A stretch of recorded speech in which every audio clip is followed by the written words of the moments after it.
Okay, thank you for showing up again, I guess, or watching this video again, whatever it is. If you remember last time we started inflation, we started the chapter on inflation, we talked about the price indices, we talked about very briefly how they were measured, and we talked about the GDP deflator, how to compute inflation using the GDP deflator, where we divided nominal GDP by real GDP. And the reason we wanted to do that, right, with just looking at real GDP in general, is with nominal GDP, you've got two variables moving. You've got the price level moving and you have output moving. And for real GDP, to know what actually is being produced, what the value, the real value is of things being produced, we want to lock down the price level so the price level doesn't change anymore. And then the only thing that does move is quantity. So that way we go, okay, cool, real GDP is increasing, because you could have nominal GDP increase and real GDP would fall, because that massive boost in inflation would look like GDP is doing a lot better when really it isn't. Okay, so we started talking a little bit about price indices, but now we're going to talk a lot more about price indices. Right? They're not perfect. They don't get everything right. Like a lot, actually. I'm sure you're probably starting to notice a trend here with just macroeconomics in general. Heard a great joke that microeconomists were wrong about very specific things, and then macroeconomists are wrong about things in general. I do somewhat resemble that remark, but I did find it kind of funny. Right? So let's look at CPI.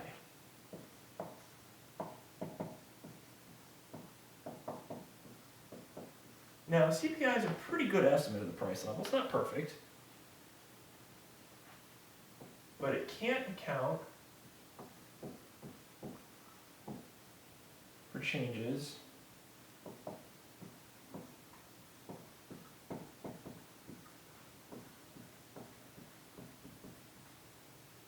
in purchasing behavior over time. And this can be driven by a couple of things.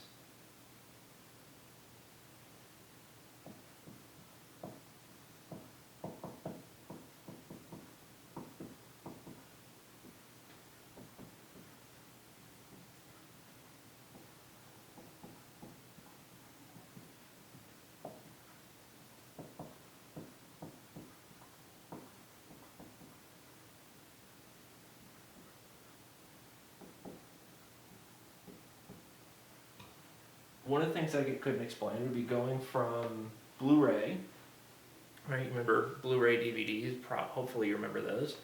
If not, then you know I'm really, really aging a lot faster than I ever wanted to. But physical media, right? Going from physical to digital media, the CPI can't necessarily account for that. And therefore, it's not really accounting for technological progress.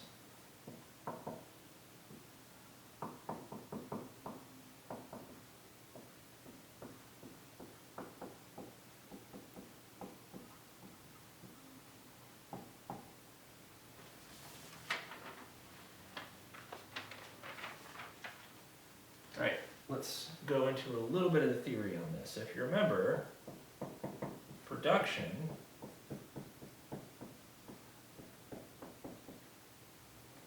is something like this. Alright, this is our production function. And if A were to increase,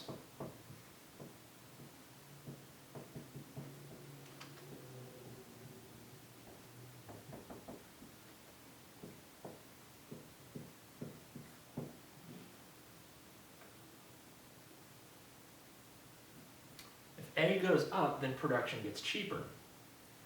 Now, if markets are competitive, which in this case we're assuming that markets are perfectly competitive, if that's the case, well, what happens to the price if the marginal cost of production falls? Well, the price is also going to fall.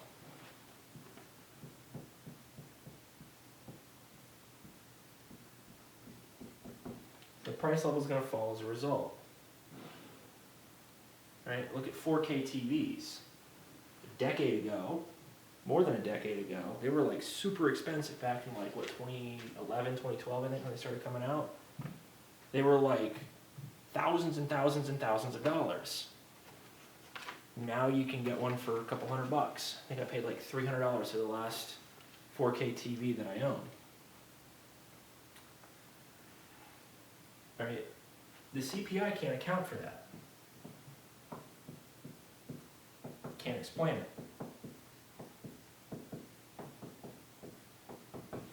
Why not? Well, put simply, if you were to look at how CPI is being compiled, technological change is not in there. It's not an input in how CPI is being computed. So if it's not in there, if there's nothing to explain it, there's nothing to explain it. And it can't account for relative price change either. All right, what's a relative price?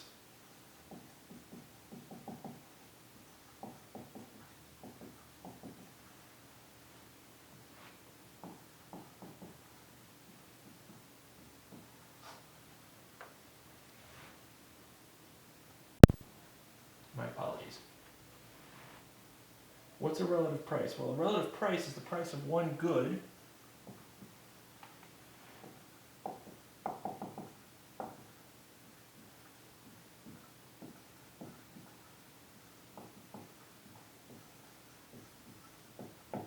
relative to one or more other goods. And if I've got the price of apples relative to the price of bananas, this is a relative price. If I have the price of apples relative to all other prices, that's also a relative price.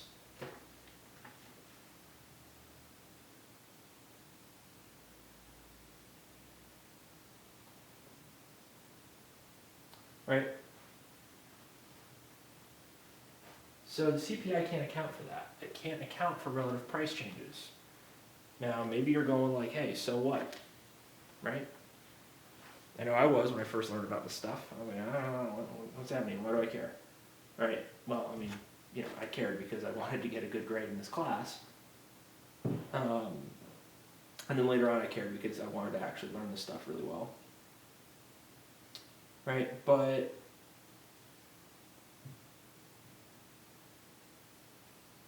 we want to know what the actual economic theory is going to say in response to changes in price.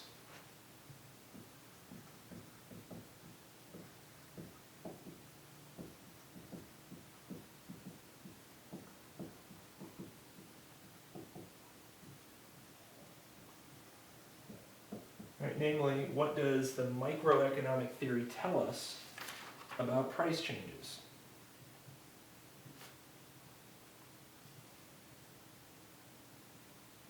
So this has a section 3.6.1 on utility functions. It's getting a little too far into the micro theory, I think, for what needs to be appropriate for this course. So what I'm going to do is I'm just going to tell you about two effects to a price change.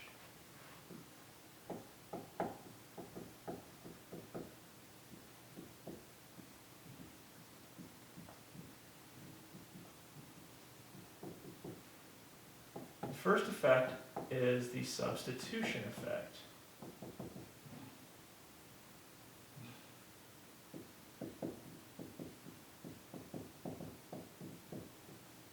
If you buy apples and the price of apples goes up,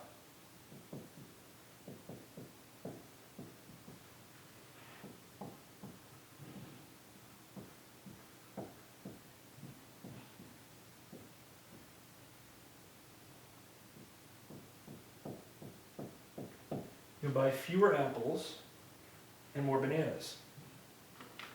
The income effect.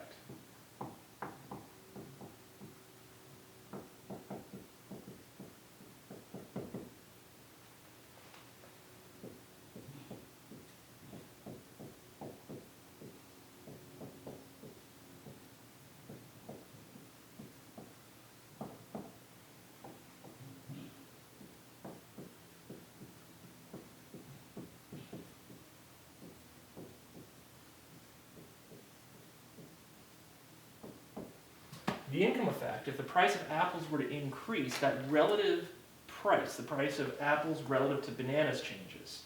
And if that happens, with a relative price change, you're getting a change in real purchasing power. So with that change in real purchasing power, well, it's basically changing how much you can buy. Now the total effect of a price change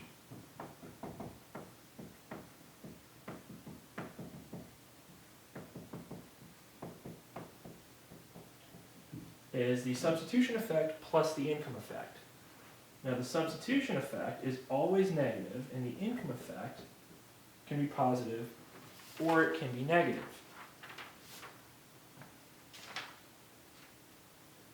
If you take any microeconomics, you'll learn about this in much greater detail. Naturally, the further along you go in the microeconomics path, the more you're going to learn about this stuff.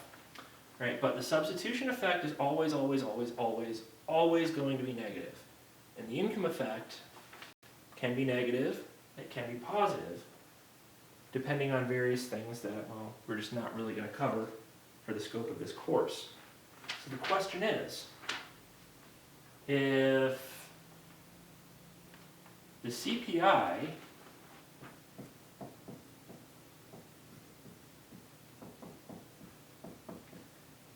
can't explain the substitution effect,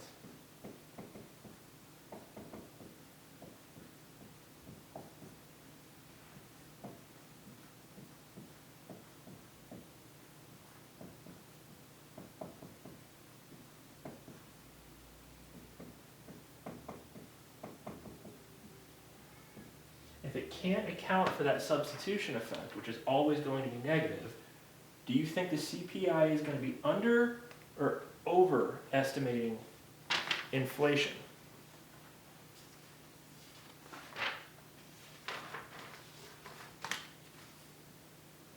And on that, I will end this lecture. Thank you for watching this lecture. We're going to be covering section 3.7 next on the causes of inflation. That'll be relatively short, really. I mean, there's ultimately like one major thing that's always driving inflation.